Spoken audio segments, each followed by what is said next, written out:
you're going to save money if you invest in the beginning to have a cohesive, on-point team and a good working environment, because people are going to stay longer. Welcome to another episode of the Burnt Chef Journal, hosted by myself, Kris Hall, the founder of the Burnt Chef Project. Today's guest is Joseph Workman, who has written a series of guides free for the restaurant industry. And he joins us to talk about how he has produced these guides, including subjects such as physical politeness, interview clarity, and mise en place. And thank you for joining us. So welcome, Joseph, to the Burnt Chef Journal podcast. How are you doing? Well, thank you. Thanks for having me on. No problem at all. Thank you very much for joining us. So you're joining us all the way over in America. Whereabouts in America are you? Just below the United States, Mexico City. Well, thank you very much for coming on, and give the listeners who perhaps aren't familiar with yourself a brief lowdown. Who are you? Where have you come from? And what are you doing now? Thanks. I love one of my favorite things in the world is when two or more people can work together while getting something worthy done, whatever it is, and you work together exceedingly well. And I think almost everybody knows what that feels like in some level, whether at work or with your family or just one other person. When you get something done and it's smooth, you feel that goodness. And that's the way I would like work to be. And that's the way I think restaurants can be. I think restaurants are magical, beautiful places, and they also can be a living hell because of lack of knowledge, intention, mismanagement, but they can be amazing, amazing places. And I made a free online restaurant operations course for frontline workers, management owners to make whole systems change in your restaurant, to transform your restaurant to a very high level, world-class place. Whether you have burgers and pizzas, you're casual dining, you're a high-end expensive restaurant, doesn't matter. To transform your operation into a workplace that works for all, including the owner and the workers and management and everyone. And yeah, I mean, we'll dig into a little bit more about the resources that you've put together, because I think a lot of people will be quite interested in hearing about that. But give us a little bit of backstory. How did you fall into hospitality? My first job was just a 16 working at what was it, even Roy Rogers burger place, and that was brief. But after I moved out of my home at 18, I fell into Domino's Pizza. They were growing very, very quickly, and there was a great opportunity to own your own, to franchise, to own your own Domino's Pizza store or several. And I was rocketing my way up very quickly. And I loved what I was doing, and I was going to be my family's first millionaire. And then some transformational thing happened to me where I didn't care about making a bunch of money, and I cared about, it's going to sound weird, but I cared about humanity. And I said, what's life all about? There's so much suffering. How can I help?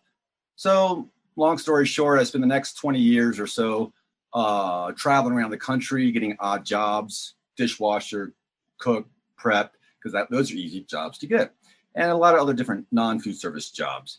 And so I realized that there are the same complaints everywhere you go about coworkers, managers, processes, and procedures that don't make sense, that are against you as a human being, and also against the thing you're trying to accomplish. So it's for mental health, that's not a good environment. There are some great places to work, some great restaurants, a handful, I think, but a lot of them are very hard.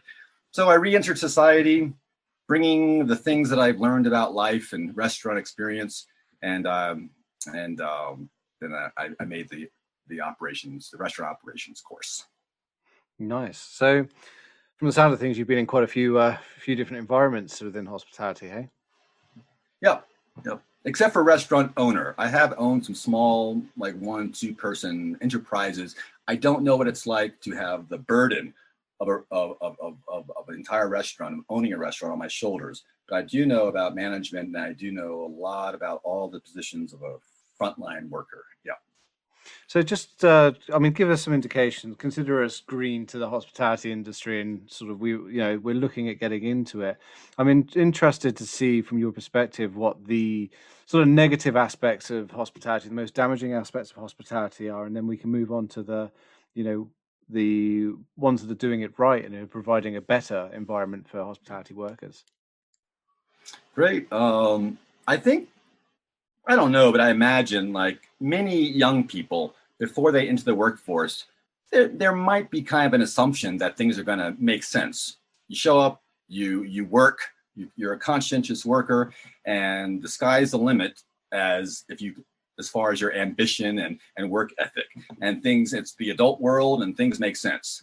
Well, and then people who've been in the workforce for any amount of time say, oh no, like a lot of jobs just don't make sense. Yeah. And so that's true for the restaurant industry also. The restaurant industry is a little bit special, well, in two ways. One, they can be fantastic, beautiful places to work. You're side by side, shoulder to shoulder with other people. You need to get something done now. You're cooking for other people. It's fantastic. But also there's sharp knives, hot liquids, speeds, complexity, and it all needs to come together to that perfect, beautiful, great tasting dish and presented to your customer. All these moving parts needs to come together. And it's people kind of condescend towards restaurant workers, but I've had a lot of different jobs in a lot of different fields, and you can have no formal education, not a fancy person, but it takes some real skills. So some of the problems, well, let's see. I guess on your day off, and the manager 9 out of 10 times will call you, say, "Oh, can you come in? Can you come in, buddy? Hey, thanks. Oh, I appreciate it, man." And I feel sorry for the managers, to be in that position. And so that's not good for your mental health. Here's my day off. Oh God, to say no is stressful to you too, because oh no. Also, there's a ethos. There's a thing where if you want to make it, you don't complain, and there's validity to this way of thinking. Some validity. You don't complain. You show up, and whatever it takes, and that's how you make it. There's some validity to that, but that often means you can just they can exploit the heck out of you. Very unhealthy working conditions, not safe, but then you can make it. So that's you can have an expectation that people not valuing you. We're expected to get 2 weeks notice. That's fair. That's good. But you don't, when do we ever get 2 weeks notice? Did we get fired? Yeah. There's a great emotion. There's a lot of sexual, subtle and not subtle, gross sexual exploitation coupled with oftentimes, not everywhere, but a very aggressive, violent type of, even if it's not physically violent, there can be subtle physical violence, but very aggressive workplace. You got the sexual harassment, plus you got the aggressive environments, people yelling, just screaming, chefs or managers or cooks or dishwashers, anyone just, when a comedian once said, when you're honking your horn in traffic, just laying on the horn, clearly that person has run out of options. Not making fun of them. Clearly they run out of options in their own mind. So when in the workplace and restaurants, and people are just white hot, just like screaming, that person has it's not a mentally healthy environment for that person or anyone, and they've run out of options. There's a lot more we can go through, but it can be a beautiful world, but it's a very strange world if you're not familiar with it. Yeah, I totally agree. I mean, I don't know, the prefix to anyone coming into hospitality is usually a quick Google, and or they go onto YouTube and they'll see, big name chefs like Gordon Ramsay slamming down people on a regular basis, whether that's through, trash talking down behavior, or just aggressive nature. And it does seem to be sort of, that's something that I think is dying out a lot, but is also quite prevalent in not just restaurants and businesses in the UK, but worldwide. It seems to be a language. But the Burnt Chef Project and the Burnt Chef Journal is here to try and, I think, educate not just individuals but also managers in the fact that there is a better way of doing things. I mean, just from your experience, so we'll take the toxic environment first, the environments that are perhaps culturally quite unhealthy. What's the impact of that to long term for the business owners and the profitability of the business? Well, I think as any manager or owner would know, turnover is high. And wouldn't it behoove the restaurant owner to have people stay longer, enjoy working there? So that's one of the consequences. When people are used as things instead of junior partners, I look at everyone, all frontline workers, as junior partners because we need everyone to make this happen. Of course, the owner, it's a tremendous amount of work and risk to open a restaurant, and you're providing a great gift to dozens of people who work for you and for your community. So you should make a bunch of money if you run your operation well. But your junior partners, your employees, are helping you, so they should make a fair living too if you're bringing enough money. The impact was obviously that ultimately financially it's going to hurt these business owners. But how do we get business owners from the point where they are, perhaps unknowingly damaging their bottom line? I mean, UK operations tend to have, I don't know, 2% net profits by the time they finish. Retention rate is double what it is in most other industries within the UK as well.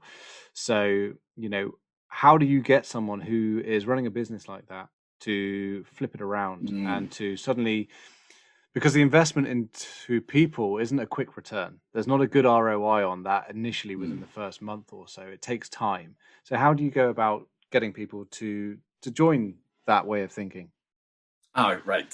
Thanks. So restaurant owners can see it's in their best interest to invest in their people. That's really considered an afterthought in my experience. You have the beautiful interior of your restaurant, you have your marketing, you have your menu, but let's just put out an ad and just bring a bunch of people in, throw a bunch of people together, and maybe train them a little bit really quickly, and just throw them all together. So that's a really glaring oversight. It's good for the owners because you're not going to have so much turnover, and because it takes time and money to keep training new people, and also that's a little disruptive for your operation, always having new people in there. So you're going to save money if you invest in the beginning to have a cohesive, on-point team and a good working environment, because people are going to stay longer. Also, if you have a good team and it's a good place to work, there's much more less likelihood for people to steal food, money, equipment. There's less likelihood that people are going to be so stressed out they just bang the crap out of your equipment, and so there's less repairs. Also, less absenteeism, because when you're part of a real team, you don't want to let these fellow human beings down. There's a real connection.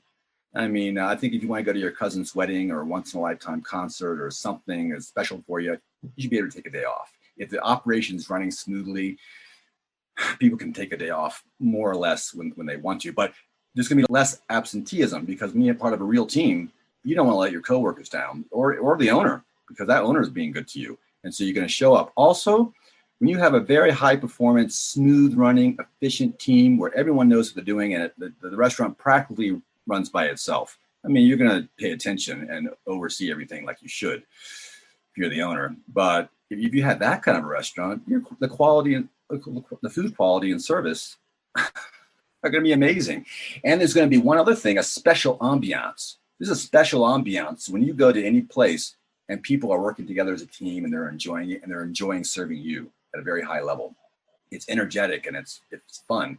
You can have a pretty good time as a customer when people around you having a hard time, but not really. You're going to feel a little sorry for them. So you have a high performance team. It's going to be great for your customers, and they're going to come back, of course, and come back. Why would they go someplace else when they come to this special place? And they're going to tell their friends, if they're going to bring their friends when they go out to dinner. And so there you go. That's going to be a big help when your restaurants are full in the weekdays. Well, you're going to have a lot more money. Yeah, definitely. I mean, we always get into business to be able to make money. Ultimately, it's maybe for personal reasons, financial security.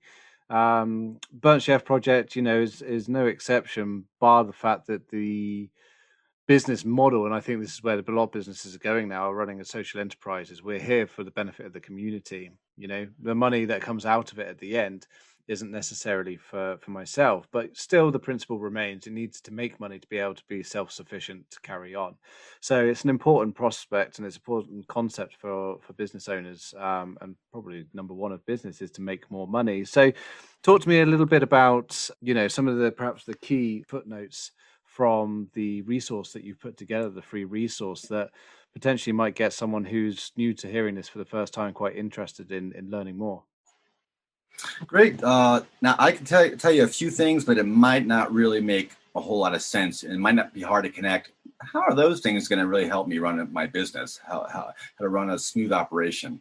Because, like I said before, if you're putting together a puzzle and you see one or two pieces, you might think you know what the puzzle's about, but you don't know until you put all the pieces together. So there are 65 short videos. Each video is about 6-7 minutes long, and then there's text. So if you look at almost all the videos, then you're going to see how the whole big picture emerges. Because instead of playing whack-a-mole with problems, and you need whole systems change, and that sounds daunting. Whole systems change. Well, if you invest, like, I don't know, maybe 4 months of study and implementation of a better way of doing things, that's going to be a lot of work for you. Granted, and people don't have a lot of time. That's going to be a lot of work for you. But how much work is going to be with you having a dysfunctional restaurant limp along, being stressed as an owner, being stressed out of your mind, everyone else being stressed out for the next 4 years, if you even stay open that long. Of course, everything I'm saying is post-COVID. The COVID economic crisis is a different story.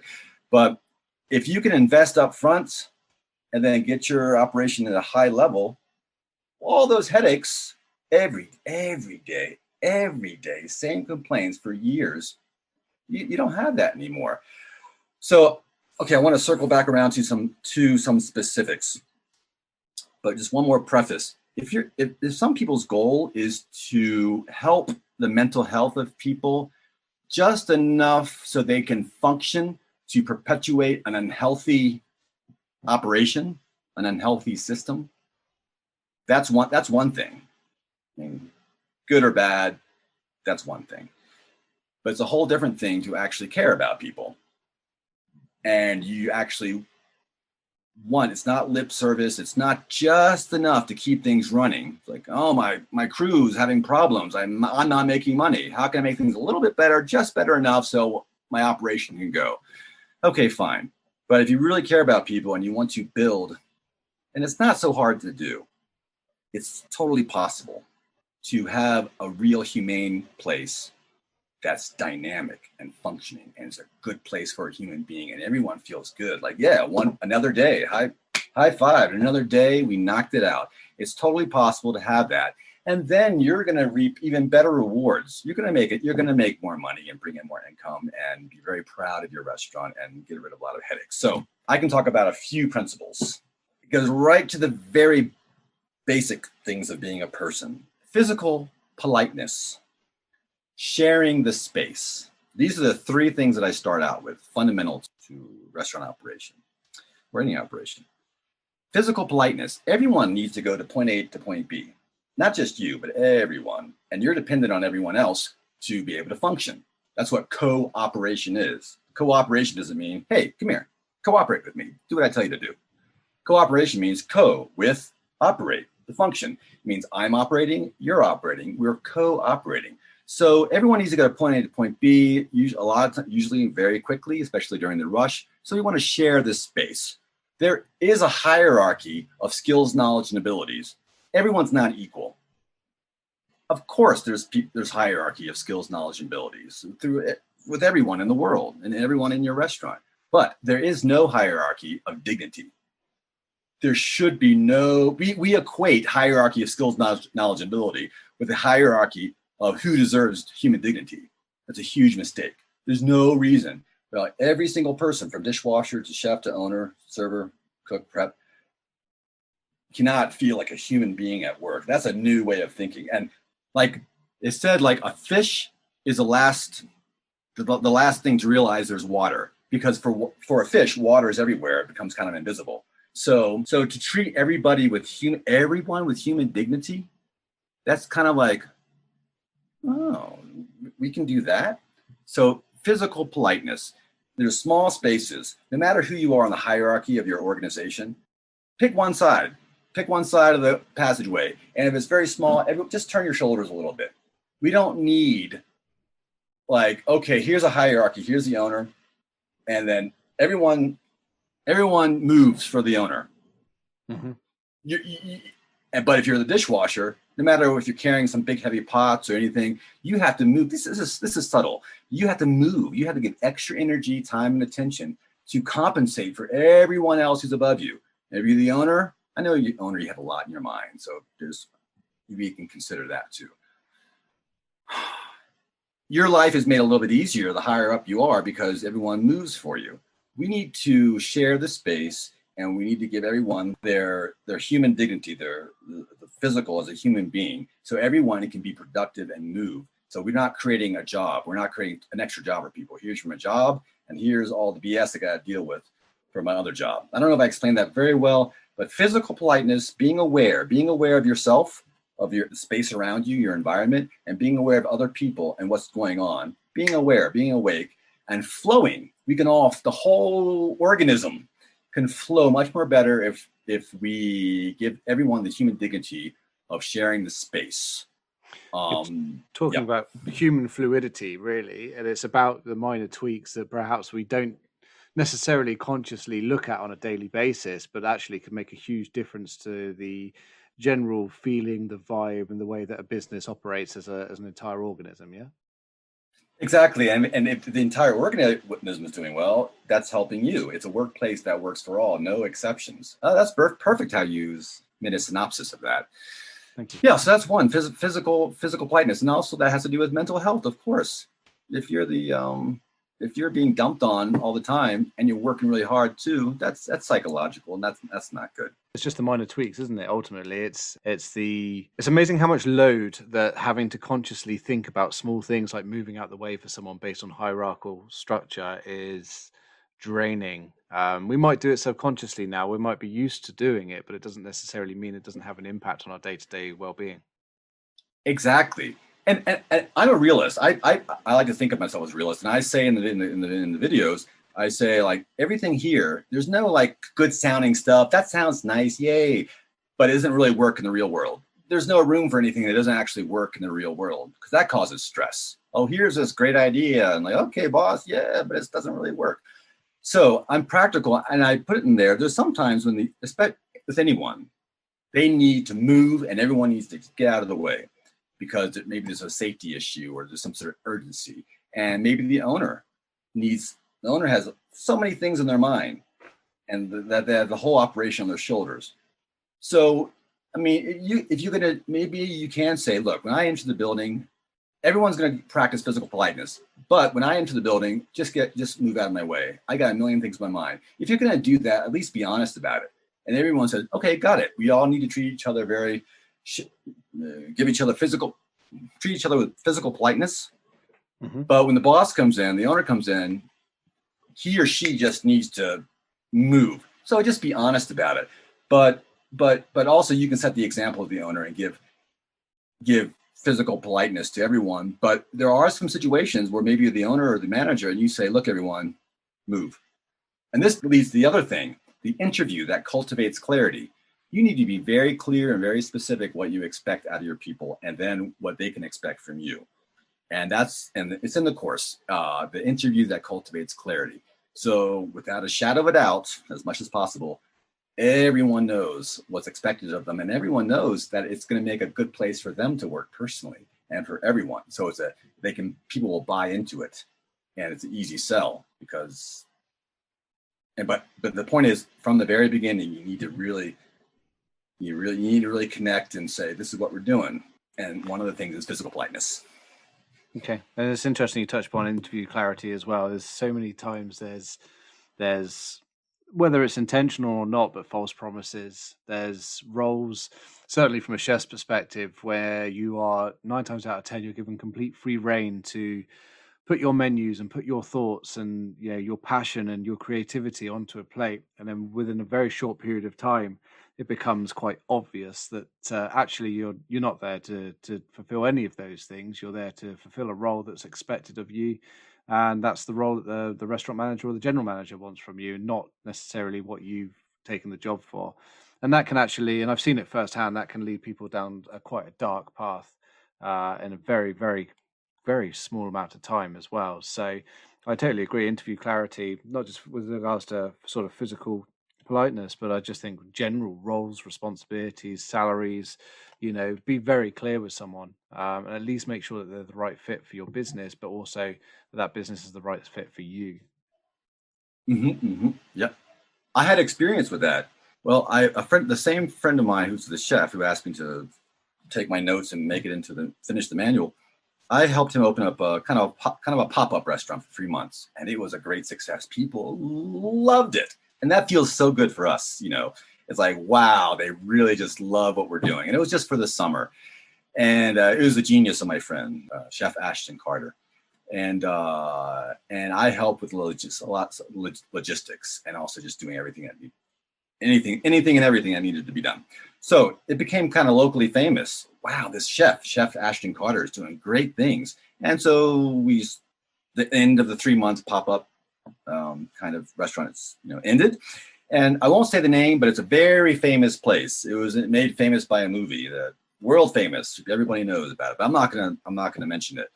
So they said, "Hey, Ashton, why don't you come over?" They wanted him to turn around their restaurant. That was one of the most, if not the most dysfunctional, dirtiest, insanely dysfunctional restaurants I've ever seen in my life. If you look in the walk-in, it's as if people took boxes of produce and just literally threw them in there. It sounds hard to believe, but it looks like people just, maybe that's what happened, and piled up high. So there's rotting food in the bottom. And if you wanted to go in there to find something, so I'll be back in 10 minutes. I'm going to go get an onion. Oh, it was horrible. That's just one little thing. And it was overlorded or managed by someone with zero restaurant experience. This person was in charge of the whole compound, the whole place besides the restaurant. So what happened? They gave him free reign. They said, "Look, you do what you want to do. Just turn this place around. Make it great like your place that you did." And Ashton, there wasn't room to hire me except for a dishwashing position. So fine, I can knock that out. I can be a world-class dishwasher, and I can help with anything else that needs to be done. No problem. And I love the fact of turning around a restaurant and helping my friend, even for the low pay. But they backtracked. All of a sudden, just like you said, all of a sudden you can't hire or fire. There's many things that you can't do. And so that job ended the day when I was doing lunch for the first time, because I was doing anything and everything. Okay, so lunch, I knocked out breakfast. This is my first lunch. I'm prepared. In all different ways, and I'm excited to make this my first lunch perfect, as perfect as I can. So she's getting in my way, asking someone else to cook her breakfast that we've already closed up, and she's getting in my way, and there's not a lot of time. Of course, there's not a lot of time. And so I politely said, I need this space, because inside I was like, oh, I don't have too much time. I have a lot to do. My first day, I'm going to nail it. I'm doing this for you for $10 an hour as a dishwasher. Can you please get out of my way, you moron? And but God bless us all. I'm a humanitarian, so God bless everyone. I mean, there but for the grace of God go I. So, but then she said, so I said it nicely. It's like, I need this space. And she says, "This is my kitchen. And so I said, I took, classic. I just took my apron off and I just put it down. And I said to myself, there you go. There you go. Have at it. It's your kitchen. Have at it. That was too long of a story, but to your point, yeah, that's an anecdote to your point of what that, and that's horrible. Oh, but you really need it needs to come from the owner. It doesn't, you can make progress, but you're not going to make that really, your organization, your restaurant's not going to soar unless the owner's on board. Yeah, definitely. It all starts from the top, doesn't it? Ultimately. And that's Good In that culture. kind of operation, yeah. I mean, if you want to have more democracy in your country, it's going to start from the bottom. But in a restaurant where it's a privately owned hierarchical thing, yes, definitely from the top. So what's you've mentioned physical politeness, interview clarity came into that as well. What were the other points that you mentioned? You said there were three Well, three points in total, yeah? yep, these are the first three. I guess you could say it's the first core, but it's the first three that I suggest that if you take the course, you're going to write. If you take it the way you can use the course however you want, but if the way I set it up is you're going to write your own operations manual, custom tailor. You're going to use my operations manual as a template, but you're going to custom tailor it to your vision. Is what you want. If these things sound good, great. These things, I don't understand it. I don't like it. I don't want it. No. And then you add your own wisdom and everything. So you're custom tailoring your own operations manual. What I suggest is there's a 20-week process. But if you're opening a restaurant, you can't train people for 20 weeks. There's a short and intensive training process for new restaurant openings. So you can open your new restaurant with a high level of smoothness. It's not going to be perfect, but it's not going to be a train wreck either. It's going to be people are going to pretty much, it's all in the course, but people are going to pretty much know what they're doing and working together. So you can have a pretty smooth opening day. Okay, so from then on, for the next 20 weeks, you're going to refine. Or if you're turning around an existing restaurant, from day one, it's going to be a 20-week process. So the first week is physical politeness, clear and concise communication, and restaurant-wide mise en place. So physical politeness, we got that. Clear and concise communication. It's more compassionate and polite, but clear and concise communication. It's more compassionate and polite to be clear and concise. When you're in a fast-paced, complex environment, it's more compassionate and polite to be clear and concise. For instance, a server says to the line cooks, the line cooks, "Oh, guys, I'm really, really sorry, really sorry. Have you already started cooking? Have you already started cooking table number 17? They want to change your chicken to fish. I'm sorry. They asked really nicely. I'm sorry. I know you guys are busy. Sorry. Guy, it's okay? Thanks. Did I mention I'm sorry? Okay, thanks. I love you guys. Bye." That's an exaggeration. That's an exaggeration when it happens, but it's usually a lot of apologizing and because they don't want the cooks to yell at them. So you say, I'm sorry to bother you. But what's happening? Two things are happening. One, that server is being kind. They're trying to be kind to you. It's part of its self-preservation, but they're trying to be kind to you. Like, I know you're busy and I apologize. I want you to know I apologize for taking up your time or asking you for a special request. So they're being kind to you. But the other thing that's happening is they're taking up your time and attention. And we need our time and we need our attention right at that moment for the 20 things that we got going on at that one moment. So you just tell people, educate people for the interview that cultivates clarity, which goes over every one of these points. During work-related conversation, if it's casual conversation, talk however you want, it doesn't matter. During work-related conversation, try to think before you speak. Clear, concise. Bob, yes, got it. Especially during the rush. So everyone knows you're being nice to each other. You're being good to each other when you say, Bob, yes, ticket number 42, change the chicken to fish. Heard, boom. It's the company culture. You know you can be direct with people because everyone knows that's going to help tremendously. How many times do we say, what here, what in the restaurant or other places? And we have to say things twice. Get someone's attention first. Bob, yeah, got it, boom. It works really well. Nice. So that's the second one. Good point. I like it, especially when, we know how stretched time is, usually within 2 hours of most normal services. And so to be able to get that time shortened and use it effectively is a godsend, really. So good point. I like it. And the third is mise en place, and also with clear and concise communication. I mean, if with physical politeness and clear, concise communication, at first when you don't really know everyone you're working with, maybe you're a little bit more formal. But after you're a team, after you're like, hey, like we're friends, like we get along, and you can be a little bit more informal on how you move amongst other people and traverse the kitchen, how you speak to each other. Again, casual conversation, talk, whatever, do your thing, but work-related conversation. So we can be a little less formal as we get to know each other with traversing the kitchen and communication, but the essence remains the same. Whether you don't know someone and you can be a little bit more conservative, or hey, we're all pals, we all go drinking. That's another subject too. We're pals. You can be more formal, but the essence remains the same. You need to be aware, and everyone is being considerate, practical, and considerate about physical flow and communication. So it can be it doesn't have to be this rigid thing. Just know the principle and then just use it however you use it, but keep the essence there of respect Yeah. from all towards all.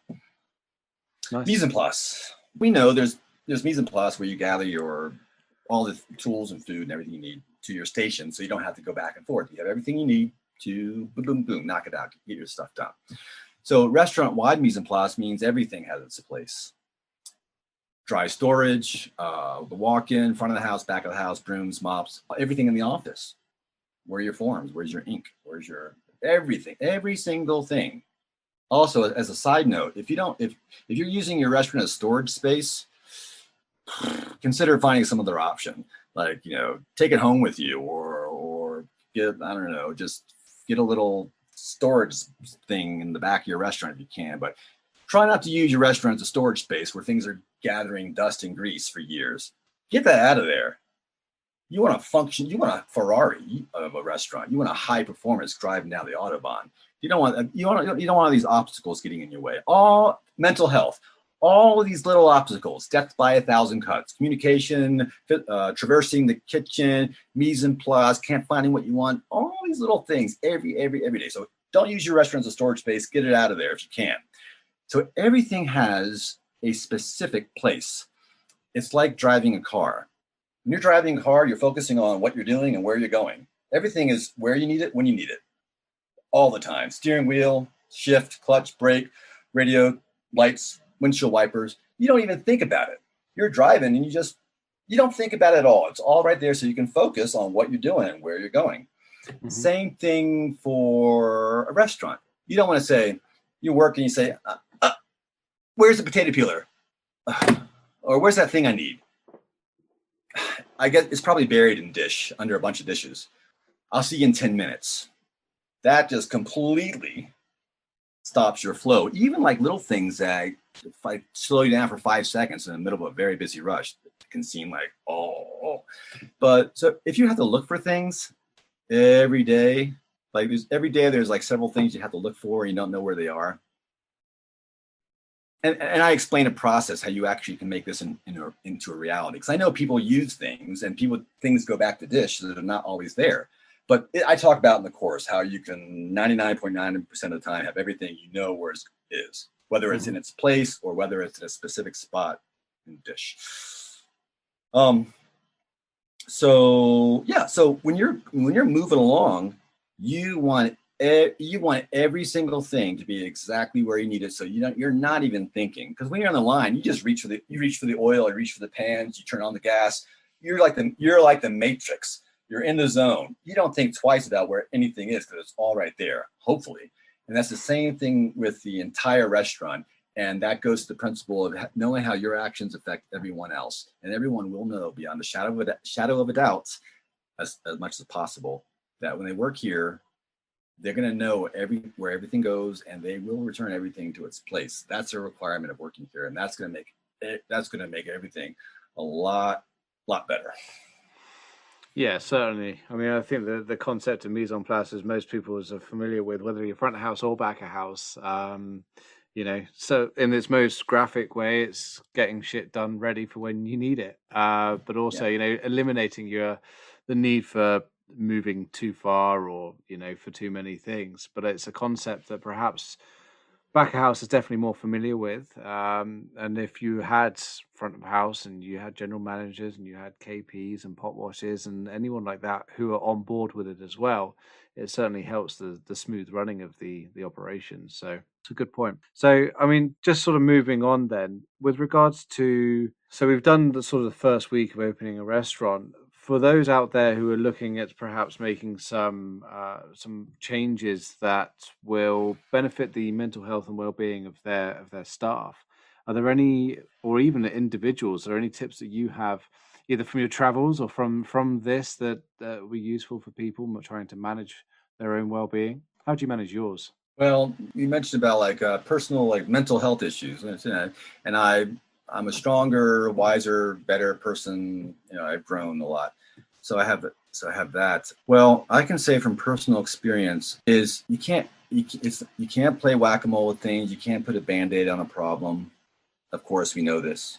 There are some things you can do, but you really need whole systems change. And that's I can just hear it in my own head, like whole systems change. Oh my God, I work 18 hours a day at the restaurant. I can't do whole systems change. Well, then you're gonna have it. I'm sorry to say you're gonna have the same problems. You're never gonna fix your problems if you just put band-aids on it. So you need to find some way to you can go letter by letter by my course, or you should adjust it how you want, but you're going to have whole systems change. Okay, what if you're a frontline worker and you're not in a position to implement whole systems change? Well, from personal experience, I just use all these things for myself. Physical politeness. How do I explain this? If you have the concept of physical politeness in a busy restaurant, some other people do, but most other people don't, you're teaching everyone by example. And you might seem a little bit weird because you might have to adjust a little bit more as you're passing someone because they're not paying attention. They're just like walking down the middle of the thing. But eventually people understand what you're doing. It's like, oh, wake up. But even if people don't, I can navigate an unconscious environment physically much better if I'm more aware. And I don't get stuck in these little power struggles. A lot of it's very subtle and it builds over time, which is another waste. So you can use anyone who wants to take a look at those videos, you can use those like I did. For example, here's another one. Step aside and think. Let's say you're getting overwhelmed. Restaurants are very busy. So you step aside out of the flow of traffic. You don't just on the line or on in the back or in the hallways, you don't just say, oh, what was I doing? Like kind of flail around like a squirrel trying to cross a highway. That's very natural. I've done that plenty of times. But what you want first, you want to step out of the way so everyone else can have free flow movement. Take a step to the side and just think. God forbid you stop. You stop for 5 seconds and just anyone, the chef can do it, the owner can do it, the dishwasher can do it, everyone can do it because everyone has human dignity. You stop and say, onions, that's what I came back here for.